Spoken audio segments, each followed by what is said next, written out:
kutuletea maelekezo. Kazi hii tunaiweza na tunaipenda na tutaifanya ndani ya muda wa hizo siku 30. Asante sana. Nampa elekezo usiondoke. Siku 30 Mheshimiwa Mbunge, tutakufanyia kazi yako. Wananchi wa Rubaba, wananchi wako wa Panei wapate huduma ya maji safi na salama. Na waongezea elekezo pamoja na kuwaunganishia, sio watu wetu wenye uwezo wa kulipa hapo hapo, waunganishi watalipa kwenye bili zao.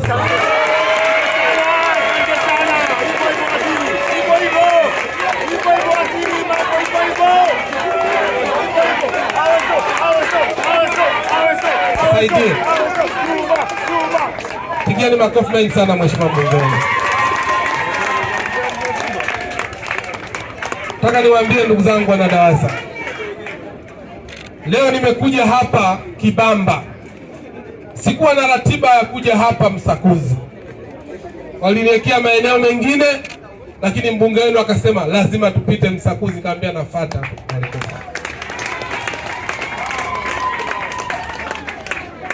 Maji ni huduma, lakini maji ni baraka. Mheshimiwa Mbunge, utapata baraka nyingi sana. Daktari Samia Suluhu Hassan atapata baraka nyingi sana, na sio mtu tena aje aanze kuwasumbua. Kama mnataka watu wa maunganisho, toa watu huko katika DAWASA waje hapa. Mje kuwafuata wananchi kama mimi nimekuja. Kwa nini nyinyi msije? Na nikushukuru sana Mheshimiwa Mbunge. Mbunge wenu mimi nimekuja, lakini kuna jambo nimejifunza kwake, kwamba hata uwe na cheo kikubwa namna gani, hata uwe na uongozi mkubwa wa namna gani, usisahau ulipotoka. Mbunge wenu hajasahau alipotoka.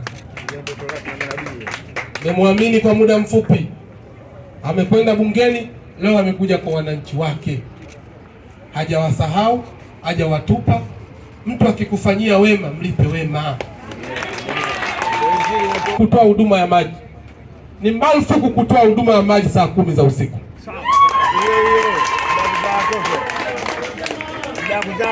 Kutoa maji saa 10 ya usiku, saa 9 za usiku ni kwenda kuvunja ndoa za mama zetu.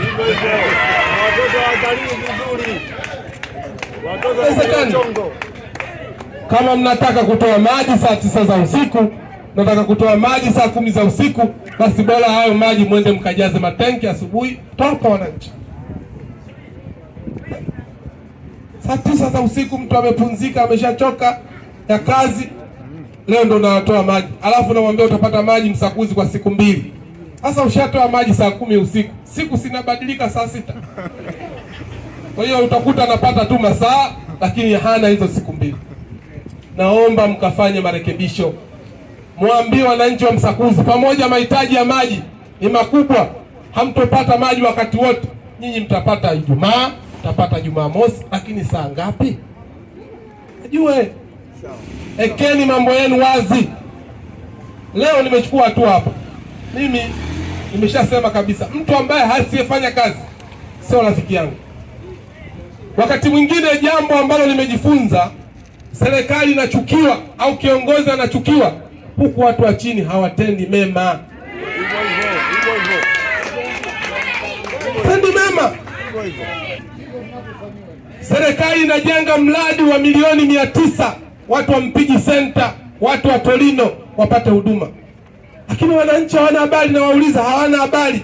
Meneja yupo, namuuliza hapa, upo mtandao umefika wa maji, kwa nini wananchi hawapati maji na wanatakiwa wapate lini? Anasema hajui. La haula, haiwezekani ndugu zangu. Watu wa namna hii hawana nafasi katika wizara yetu ya maji. Ndio